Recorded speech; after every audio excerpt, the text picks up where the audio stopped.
The crime you see now, it's hard to even take its measure. It's not that I'm afraid of it. I always knew you had to be willing to die to even do this job. But I don't want to push my chips forward and go out and meet something I don't understand.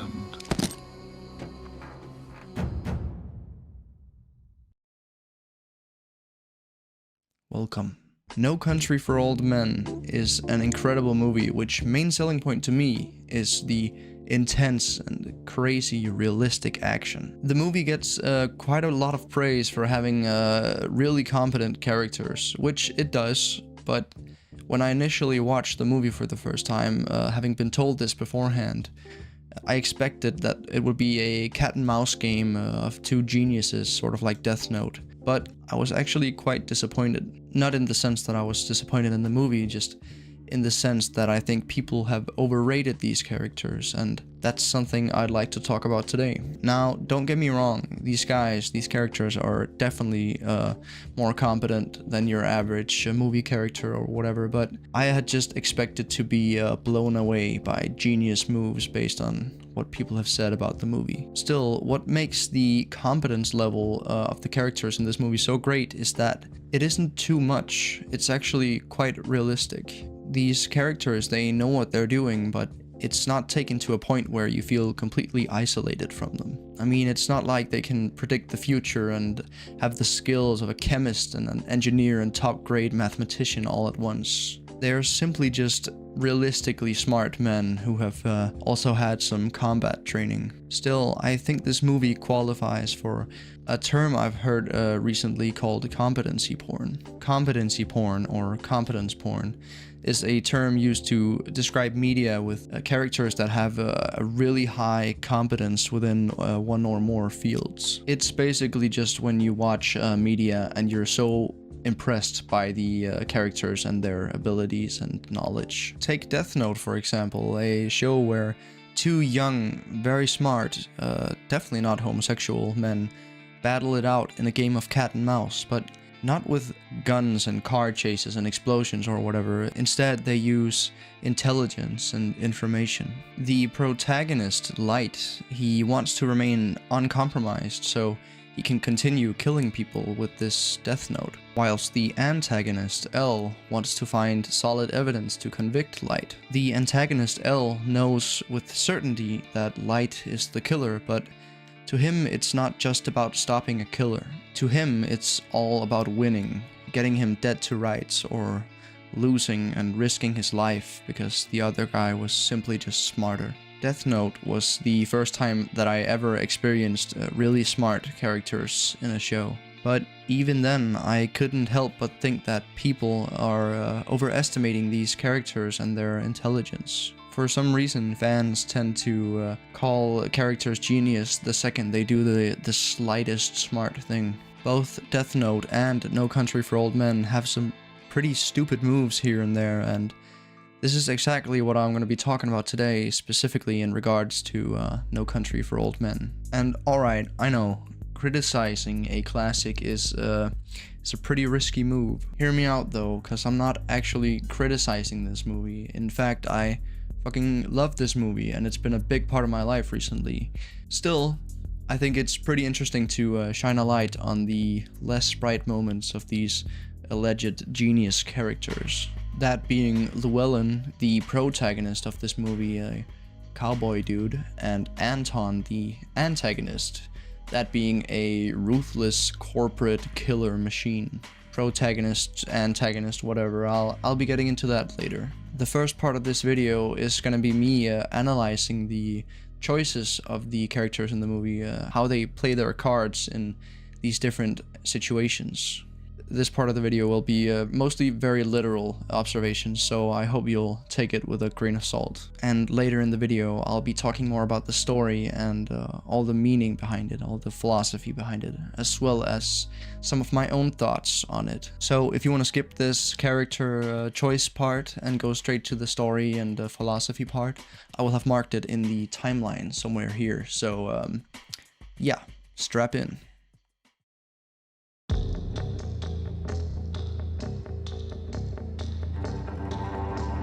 The first time in the movie that we see either of the two characters is when we see a man getting arrested in the beginning of the movie, and this man turns out to be Anton Chigurh. Now, Anton Chigurh is the antagonist, who I'll just be calling Anton from now on. Once they're back at the police station, the officer is talking on the phone to a colleague about the arrest he just made, all while Anton is just waiting for him to hang up, and once he finally does, Anton comes over and strangles him to death with the handcuffs. He then unlocks himself and steals a police car while he's at it. I mean, he's already killed an officer, so might as well, right? But seriously, that move just shows some crazy willpower on this guy. He then uses this police car to pull over a stranger on the side of the road.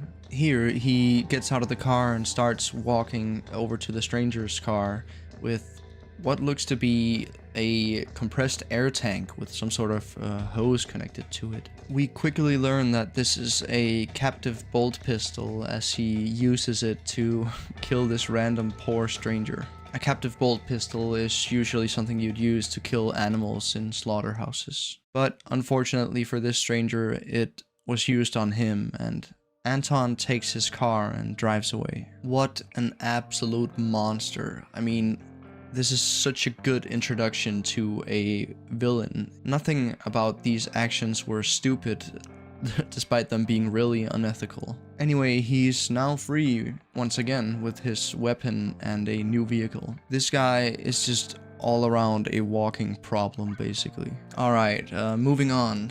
Our protagonist, Llewellyn Moss, who I'll just be calling Moss from now on, is out hunting in the desert when he stumbles upon the leftovers of a cartel shootout. Here, he actually makes some pretty smart decisions, in my opinion. He scouts it from afar at first, until he suddenly realizes that the money involved in this conflict must be where the last man standing is. So he goes down there and he clears the site slowly but surely and checks the cars, where he ends up finding someone who's sitting there dying of thirst, basically. The man asks for water, but Moss doesn't have any, so he just grabs his gun and mag, despite the man clearly not being able to fight. And, I mean, if you spotted an MP5K just lying around with 2 mags in the country of firearms, wouldn't you grab it as well? I mean, so yeah, I guess it was sort of a success, but he did check the car blindly. He just opened the door without being able to see what was inside. He could have easily looked through the back or the front window before just checking the car blindly and realizing there's someone inside. You can even see he clearly wasn't ready for it either. The way he clears the site is kind of careless as well, if you think about it. I feel like a genius wouldn't just walk around calmly in the open of the aftermath of a cartel shootout. The rational thing to do, in my opinion, is to run between the cars on the outside, checking them one by one. This way you have some cover and you minimize the risk of being shot from inside of one of the cars. And if you're worried about anyone on the outside shooting you, he could have easily checked all around before just walking down to the site. So anyway, Moss, he goes back to being smart, as he figures that maybe the last man standing would have sought shelter in the shade. He spots a man under a tree a bit far away, and he waits a while before approaching. Smart, honestly, props for that. When he finally does approach, he has his gun ready, but luckily the man turns out to be dead, so he just sort of grabs the money. Can't believe I just said luckily the man is dead. He then drives back to his home and stashes the MP5K in the insulation of the floor beneath his house. And clearly Moss is a pretty clever guy, but those few mistakes could have easily cost him his life. I mean, imagine if the thirsty guy in the car had a gun, or at least had his gun ready. He would have been dead, basically. Anyway, Moss, when he gets home, he goes to bed, perfectly safe with his wife.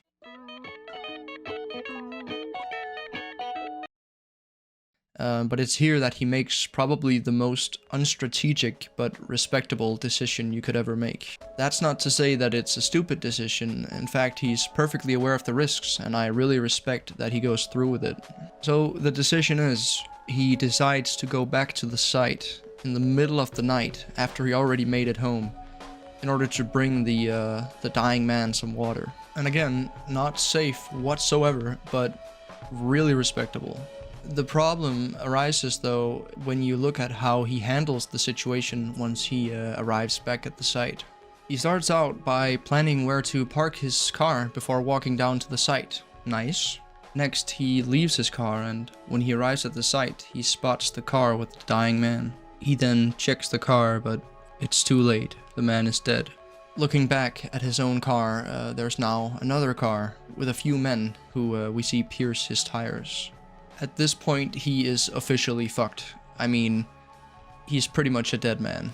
If this turns out to be one of the gangs, they can easily identify him by looking at the plates of his vehicle. The most rational thing to do right here is run straight into the desert right now and try to make it home as quickly as possible to his wife. Then ditching his identity as well as place of residence and even state for that matter. Moss doesn't quite do this though. Instead, he hides behind a car and waits a little bit. So maybe he wants to ambush them. No, actually, he runs to the next car without cover just as the alleged gang members are getting close to the site. He then proceeds to run into the desert when the car is already right behind him shooting at him. First time I watched this movie, it pissed me off. It made absolutely no sense to me. The second he spotted the gang members up at his car, he had two rational options. 1, stay and ambush. Or 2, run for his life immediately. Instead, he chose sort of a middle ground and got himself shot in the shoulder by what looks to be a pump-action 12-gauge shotgun. I just realized my skeleton guy is missing his legs. This one's fine, but... Huh. I mean, he's dead anyway, so... Moss decides to jump in the river, making the pellets of the shotgun pretty much useless, so he ends up making it out safe. Morning comes, and he uses his shirt to make foot wraps. This is something that's pretty much essential if you're stuck in nature without shoes, so... Really smart move. Despite a few oopsies, you gotta respect the man and the smart decisions he does make. After all this, we get another scene with Anton, who pretty much makes Moss's intelligence look like that of a child. Now, this man's choices are really hard to label as rational or irrational, because he's basically a complete psychopath who has no problem with killing whatsoever. The whole scene is basically just Anton going to buy some gas until he decides that this random store clerk needs to die. And there's no wrong choice from Anton's perspective here, as he doesn't really have any enemy in this scene and thus no way to lose. He is simply toying with his prey before leaving the fate of this poor store clerk up to a coin toss. Coin toss? He is simply toying with his prey before leaving the fate of this poor store clerk up to a coin toss. The clerk calls heads, and luckily it was the right call, so he gets to survive, allegedly. After this, we learn that Anton is involved with the money that Moss found. He has been sent by the corporation to which it belongs. The corporation that was going to buy the drugs from the other gang. So a couple of guys from the company show him the drug site. Here he finds Moss's car, where he takes off the inspection plate from the inside of the driver door. This way he'll easily be able to find out who owns the truck. One of the guys showing him the site give him a receiver for tracking the money, and Anton responds by shooting them both point blank. Now, he either does this because his superiors hired him to, or maybe he does it simply because he has no reason not to.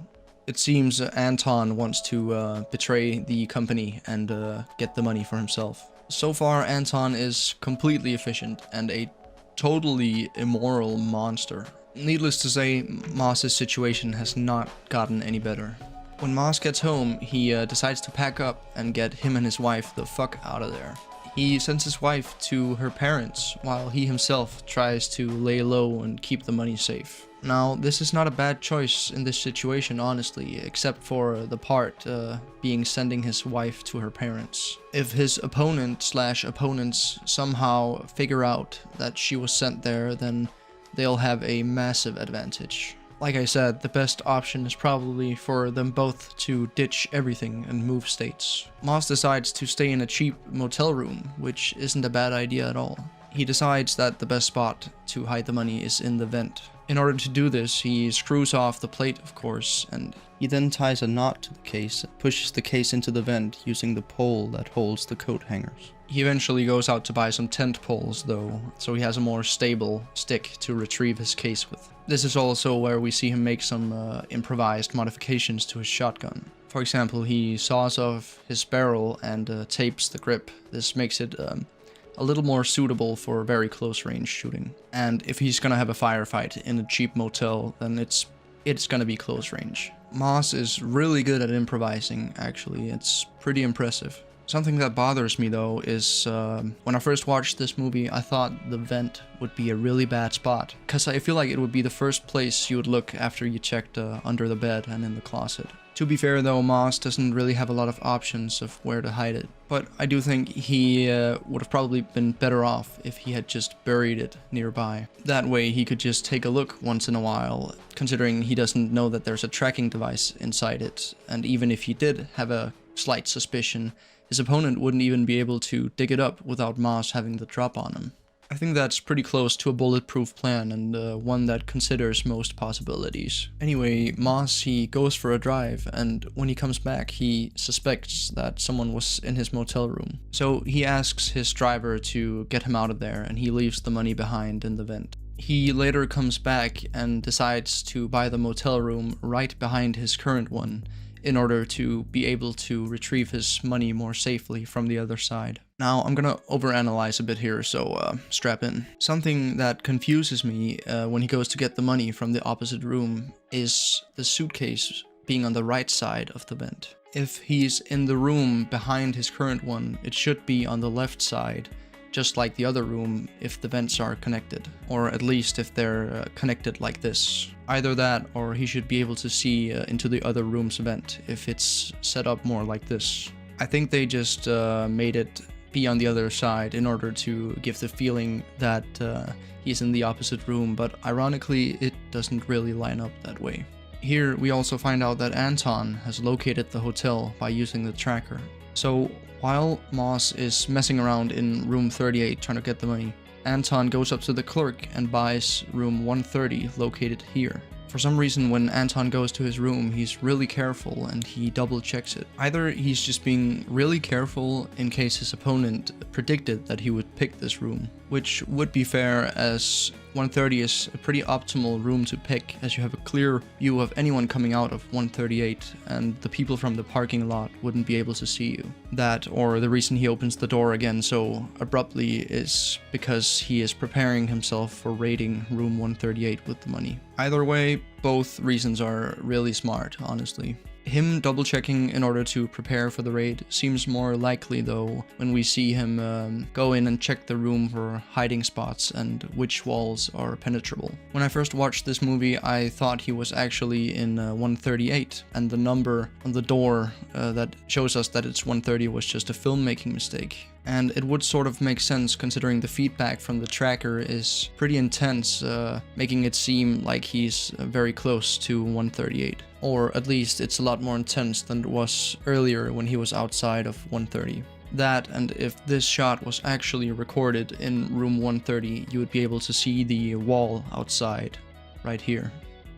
I conclude that he's actually in 130 though, considering I don't think he would just walk into room 138 where the money is supposed to be blindly and unarmed. That, and later when he approaches room 138, he is coming from the direction of room 130. Speaking of approaching, Anton prepares for the raid by taking off his shoes and setting up his gear. This includes an incredibly cool suppressed shotgun which was created specially for this movie, as well as his classic captive bolt pistol or a cattle pistol. And honestly, taking off your shoes here is really smart, as it silences your footsteps quite a lot. So he goes up to room 38 and he stands outside the door. He then blasts in the lock using the captive bolt pistol, and he finds a few Mexican gang members in there, which are of course no match for corporate machine killer Anton. or well, former corporate machine killer Anton. Him using the captive bolt pistol like this to blast in the lock is a pretty big part of the movie, and honestly it's so genius. It's such a cool villain move. And as expected, Anton checks the vent as one of the very first places, but it's too late as Moss has already taken the money and booked it. But still, a very clean, very well thought out raid by Anton. After all this, Moss finds a new hotel, and he pays the receptionist to call him if anyone comes in during the night. Pretty smart move. Before he falls asleep at this hotel, he finally realizes that his opponents finding him back at the motel is a little bit too unlikely to be a coincidence. He checks the money and finds a tracker, but it's already too late. Anton is outside and he has already dealt with the receptionist. And be prepared, here comes some pretty stupid moves from Moss. So he grabs his shotgun, a very good idea, but he doesn't pull back the hammer until Anton is standing right outside listening. Moss, what the fuck are you doing? You already know you're dealing with psycho shit, and you don't want to bother getting your gun ready until the person is outside the door actively listening. Even worse, can we talk about the fact that he's sitting in the middle of the bed, dead straight in front of the door? No matter who he thinks he's dealing with, sitting here is such a bad move, considering anyone trying to shoot through would just hit him instantly. He would be way better off hiding behind the bed and aiming at the door. And I know the bed isn't great cover, but it's definitely safer than sitting right in front of the door. And of course, Anton blows in the lock and it slams into Moss as expected. Moss then fires his shotgun at the door once and decides to jump out the window with the money. Here, Moss would have probably been better off faking the jump and baiting Anton to peek so he could shoot him. He would have had a pretty major advantage, as from Anton's perspective he could be anywhere in the room, but Moss knows exactly where Anton was gonna peek and he could just pull the trigger the second he saw his silhouette. I'll give him the benefit of the doubt though, as at this point he doesn't really know how prepared his opponent is, and theoretically he could have brought a stun grenade or a gas grenade or something similar. Because I mean, if you're looking for your $2 million and you already have a shit ton of guns, then it's pretty likely that you have access to stuff like stun grenades. That, and from Moss's perspective, it's pretty likely that the person outside the door has the means to just fill the room with lead through the door. But let's talk about Anton's decisions for a second. Anton comes in and he silences the receptionist. Very nice. But he then makes a mistake similar to Moss's, and he stands right outside the door, directly outside the door. From Moss's perspective, the odds of someone standing right outside your door at this time at this hotel with not a lot of visitors is pretty low. So for Anton, that means that it wouldn't be too surprising if the person inside just started blasting the door. That's not the worst part though. Anton is always nonchalant and minimalistic in how he fights through the whole movie, and it seems like it always works out in his favor. Maybe I'm missing something. Maybe he has an actually rational reason for standing directly outside the door of someone who is most likely very armed. Maybe he's just that certain that his opponent won't shoot until he shows himself. But then again, he doesn't know anything about Moss other than the fact that he has a family and he doesn't actively pursue in gunfights. I believe the answer to why Anton is so overconfident lies in the way that Anton sees himself and the world. This is something I'll be getting into later when I dive into the philosophy of No Country for Old Men. Anyway, when Anton hears the gun click, he goes to turn off the light and comes back. This is pretty smart considering his silhouette wouldn't be as obvious, but I'm hoping that from this guy he would know that his shadow was casting under the door before he decided to stand right in front of it. Anton decides to peek when he hears Moss go out the window. This is a risky move, but pretty understandable if he heard the suitcase hit the ground. I think as Moss, in the heat of the moment, you wouldn't really think to just throw $2 million out the window just to make your bait more believable. Still, that could have been an opportunity for Moss to get him. And sure, maybe a lot of the strategies I mentioned in this video are pretty hard to pull off in the heat of the moment, but I don't think I'm being unrealistic. Baiting your enemy to peek and being ready to shoot isn't something I would consider impossible to come up with on the spot. And the other strategies I talked about earlier, like digging down the case at the motel or securing this site earlier a bit more safely, isn't too much to expect from a smart guy like this. Anyway, when Moss hits the ground, he grabs the case and runs back into the building. This is a good move on his part, considering if he would have run in any other direction, he would have been shot in the back from the window. Moss goes through the building and peeks up the stairs where Anton could have had an angle on him, as he should, and he then leaves out the back door. Anton was unfortunately able to take a shot at him here. When I first watched this, I was really impressed by Anton, as he had probably like 20 seconds to figure out how to get an angle on Moss, and it sort of proves how aware Anton is of the building layout and where all its exits are. Anyway, Moss has been hit and he decides to continue. He goes around the corner and stops for a moment, but honestly, he really doesn't have time to sit here. Anton could easily go out the main entrance and peek him from this side of the building. Moss could cross the street here and he'd be safe, but it's pretty risky considering Anton knows where he left the building and he would be able to have a shot on him if he peeked down that street. So for Moss, it's probably the best decision to just run in the direction that he left the building facing.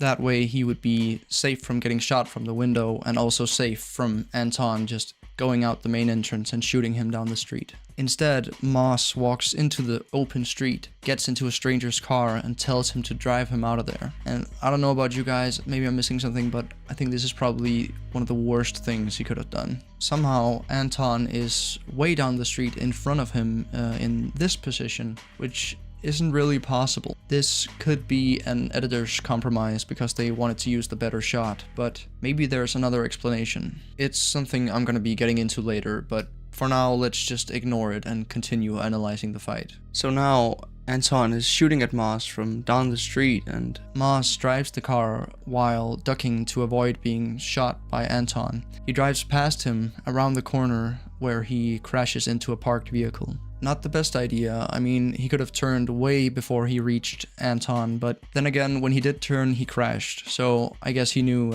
turning wasn't the best option. Anyway, when he crashes, he gets out of the vehicle and goes across the street and hides behind another car. Can we talk for a moment? What the fuck is up with Moss and just sticking around for the fight? I mean, he could easily just grab the money and get the fuck out of there. It's like he just wants to die. I mean, to be fair, maybe he's just really tired of being tailed and he wants to end it, but now that the tracker's out, he can just leave. Luckily, he spots Anton in a reflection and gets a few good shots at him. And when he checks, Anton is gone. He left his gun, which looks to be a suppressed Tech 9 or Tech DC-9. This next scene is really great in my opinion, as it just shows Anton's complete emotionless efficiency. Anton pulls up to a pharmacy because he needs some supplies to clean and stitch himself up after the fight. So let's take a look. What options does he have? Go in and buy the supplies? That's a no-go, because he would probably need prescriptions and he might have to show some identification as well. So what else? Maybe rob the place? I guess, but it could draw a lot of attention to him and there's a big chance that it goes very wrong, so I'm gonna say that's no-go as well. What Anton does instead is he takes a shirt and he cuts it up. He uses a little stick to douse it in gasoline from a car that's parked outside the pharmacy. He then takes a sticker from this box of cotton balls and he puts it over the hole to the gas tank. He ignites the shirt right next to the sticker and the flame eventually burns the sticker and reaches the gas tank. At this point, he's already entered the pharmacy and he uses the explosion as a distraction to get the supplies he needs. Like, holy shit, this is so fucking genius. It's so impressive. Everyone is too busy looking at the explosion that they don't even realize he just walks straight in and grabs everything. Also, his method is just so clean. The sticker really helps make it a more consistent method. This guy, he thinks so far out of the box. I mean, it would have taken most people so long to even come up with this option. I think most people would probably try to rob the place or maybe try to sneak in through the back. If there was ever any doubt to Anton's competence, this restores all faith, in my opinion. He then goes and performs a fucking surgery on himself without hesitating. I don't even know what to say, honestly. Eventually, Anton catches up to Moss. He knows where his wife is and he's threatening him with it on the phone. Moss responds by planning to put his wife and her parents on a plane. Very smart and definitely the right decision, but she shouldn't have been there in the first place. Moss moves to a motor hotel where he plans to stay until his family gets there. He wants to give them the money before sending them off on a plane. This way, Anton can't really get to him anymore, so to speak, and it's more of a fair fight. Meanwhile, Anton busts into the building of the company that provided the money for the drug deal. Keep in mind, this is the same company that hired him. The company had previously given the Mexican gang members a receiver for the tracker, and Anton had found out about this. He decides to stroll in broad daylight and kill the man responsible. The tracker doesn't even do anything anymore, but Anton is a man of principles, and he wants to punish whoever did it. The tracker not working doesn't really matter anymore at this point. You'd think Moss is safe now, but his mother unknowingly gave away his location to a Mexican gang member because he was helping her with her bags. I know it's Moss and Anton's decisions I'm talking about right now, but goddamn, this is not too smart considering there must be a reason why he's sending them away on a plane, right? We learned earlier though that the mother's very worrying, so you could argue that she hasn't been told anything, so I guess it's not too bad. Not long after, the Mexican gang members, they catch up to Moss. They find him at the motor hotel, and in a very untraditional and anticlimactic manner, the police just find him dead on the ground. Just like that, our main character is dead. No dramatic ending, no showdown between Moss and Anton. I mean, maybe there should have been, it's a western, you know, but there he is, just dead on the floor at the motor hotel. The characters in this movie and their choices are definitely not perfect, but it's a really interesting thing to just sit down and observe. Let's try to sum up the character choice section of this video so we can move on to the story and philosophy part. Following Moss through this movie has honestly been a bit of a roller coaster. One moment he is using great improvisation and rational decision making. The next he is sort of careless, even though he knows he's dealing with extreme dangers. When it comes to Anton, I honestly can't conclude that he does anything irrational throughout the whole movie. Maybe he's a little bit aggressive at times, but even that can be excused by his confidence and complete understanding of not only the fight, but the fighting grounds he finds himself in. And yeah, maybe he could have done more if he had more tools on hand, but he was absolutely surgical with the tools that he did have. It's really hard to imagine someone like Anton existing in real life. I mean, he acts like a machine. He has his principles and they're set in stone. He almost acts like a force of nature, and there's absolutely nothing that can keep him from acting out these principles.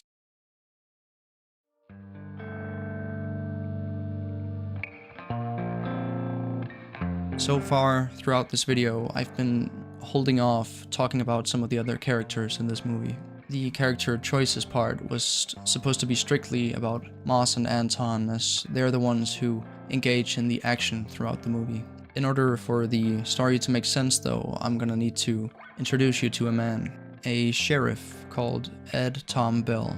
Ed Tom Bell, who I'll just be calling Bell, works with his partner to find out what's going on with this whole case. Bell investigates as Anton leaves a trail of destruction behind him. He knows Moss personally and he finds out that he's in trouble, so he talks to his wife and he wanders around the different crime scenes trying to find out what kind of monster he's dealing with. It's honestly been pretty hard talking so long about No Country for Old Men without mentioning this guy. His role in the movie is at least just as big as Moss's or Anton's, despite him never being part of the action. In Bell's statements, we learn a bit more about him. He often talks about the old times and how things used to be better. For example, how the police before him didn't even need to wear a pistol. He longs for the past and he fears the future. He's, in a way, your typical cowboy story main character, old-timer, good guy sheriff with a goofy partner. But instead of him thriving in a world taking down criminals like other cowboy characters, he's just sitting watching as the world outpaces him, overwhelming him with threats greater than he can ever understand or overcome. So What does it all mean? First of all, our three characters, Moss, Bell, and Anton, are very similar. They're all smart, resourceful, realistic men. Moss and Bell were both in the army, and there's a lot that points to Anton having been as well. There's even some scenes in the movie that blatantly connect these characters and their similarities. So in order to understand the message of the movie, I think we need to take a look at this scene. Here we learn that Bell had hoped that God would just come into his life at some point, but we also learn that it never happened. I think this is the key to understanding the movie and the characters, as in this moment Bell is being really honest to himself, and we can learn a lot from that. No Country for Old Men is, to me, about that spiritual cold, about that complete indifferent response when you try to expect something from your God, whether that it be an actual spiritual God or just nature and the universe itself. Whatever one believes, I think everyone is susceptible to occasionally hoping for a bit more than this cold and indifferent world can offer. We see Moss sin in a way when he takes the money for himself, and he goes home completely unscathed, yet when he tries to do the right thing, we see the world punish him. We also see Anton in a car crash, but he survives despite his atrocious acts. The point being that you can't rely on justice. The wicked and virtuous are punished indifferently, like it's a coin toss. What these three men have in common is that they're all fighting their world, but in vastly different ways. Bell, he avoids it. He stays in the old world, stuck in the idea of living through better times and being the sheriff that he always thought he should have been. His friends and comrades, they just affirm him in this struggle. They agree with him on his surrendering attitude towards this increasingly dangerous world. And because of this, he can't ever adapt or change. As for Moss, he goes against the world itself and he combats it. The world offers him sort of a mediocre life, and he does everything he can to reject that offer. He sticks to his values, he stays the good guy despite going through war and having been through his god's ruthless punishment. And whether it was the wrong choice or not, he takes the money in an attempt to get a better life for him and his wife. So what about Anton? I think Anton rejects fear, but definitely not in the same way as Moss. Anton doesn't really fight the world. Instead, he realizes that the odds are against him and he decides to just be a part of it. The cruel and indifferent nature of it. Sadly, Anton just embraces that which has defeated him throughout his entire life. He understands that he can't fight it, so he lets go of all hope and joins it. This is a pretty popular villain attitude. We often see bad guys in movies surrendering to a higher power because they, for some reason, think that there's no going against it anyway. Anton goes the extra mile, though, as he treats the cold universe like his master. He is a man with no humor, a man who lives strictly by his principles, even if there's no practical reason to. After Moss is dead, he goes and kills his wife, simply because he promised to. We never really see the death, but Anton checking the cleanliness of his shoes tells us plenty. Much like the world itself, Anton uses random coincidence to decide who gets to live and who gets to die. Also, much like the world itself, Anton kills Moss's wife because she refuses to play. She refuses to risk it and doesn't want to call the coin toss. If you refuse and never take risks, you guarantee a loss, essentially. In a sense, Anton is just the world, and a lot of people lean towards this idea of him not even existing. The idea that he isn't a real dangerous person, but instead is just a manifestation of nature and its cruelty. And it doesn't even seem too unlikely considering his flawless execution and him being almost unrealistically good at what he does. And as I mentioned earlier, during the hotel street fight, his position didn't quite line up and he was in a spot that was impossible for him to reach. I also mentioned that this might just be an editing decision / compromise, but maybe it's one of the only literal hints we get that Anton isn't real. That he is instead just a symbol for death itself or the Reaper. I'm not sure that's the case, but it's worth considering nonetheless. I like to think that Anton is a real person and not just a ghost, but it's certainly nice to have an explanation on hand as to why his combat performance is so flawless. I mean, I would certainly like to think that Moss and Bell are real also. But I guess it doesn't really matter. I mean, the point of the movie still stands, whether they're symbols for fear, hope, and death, or actual people. In a way, these three guys are all main characters, but there is one that stands out. Ed Tom Bell, the sheriff, though he fears and stays passive through most of the film, he actually seeks answers and improvement. But the others are pretty comfortable in their ways and they don't really seek change. Bell sees what's coming, he knows Moss is in trouble and he tries to protect him for his own and his family's sake. But much like the other guys, he's met with the same cold response from his god when he finds Moss just dead on the ground. Having to disappoint Moss's wife and break her heart, he's forced to go home and think about his situation. He later goes back to the crime scene, hoping that his bravery is the solution he needs. He stands at the door and he imagines death waiting for him at the other side. He imagines using his bravery and wits to take down evil in order to solve all his problems. Much like he had hoped would be the case in general when he decided to become a sheriff. When he finally opens the door though, he's met with absolutely nothing. There is no criminal to defeat, and there is no solution to his deep-rooted emotional dissatisfaction. In this moment, life just doesn't want to grant him the means to continue living in his illusion. So he goes to his uncle, a person that he can trust to tell him the cold hard truth. He's told that what he's dealing with isn't special, that it's really nothing new. The country or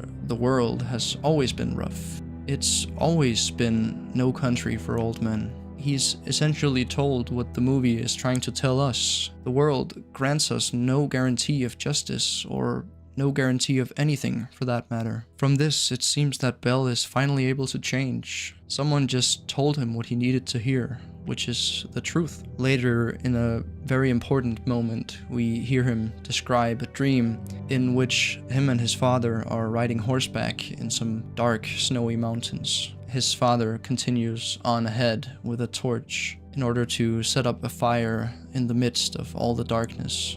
Bell knew that the fire would be there when he arrived. The world has always been dark and cold, but for a good man, it has never been reason enough to give up and just surrender to the cruelty. It certainly hurts, but responsibility is a really big part of being virtuous. Unfortunately, no matter what you do, you can't light up the whole world, but you can carry the torch that shines some light amongst all the darkness. You can make a fire to be used as the foundation upon which others can live and breathe. And maybe even for someone else to carry the torch once you no longer can. Oof, alright, that was pretty heavy, huh? Hopefully enjoyable too. Originally, this video was meant to just be a critique of the characters' choices because I wanted to get some contrast on what most other people say about the characters, but I'm really glad it turned out this way. There is so much to learn from movies like these, and I really hope that I communicated that well enough. So, I guess I should wrap this up, but I want to end it by asking you, is the world as dark as it's portrayed in this film, and if so, how will you handle it?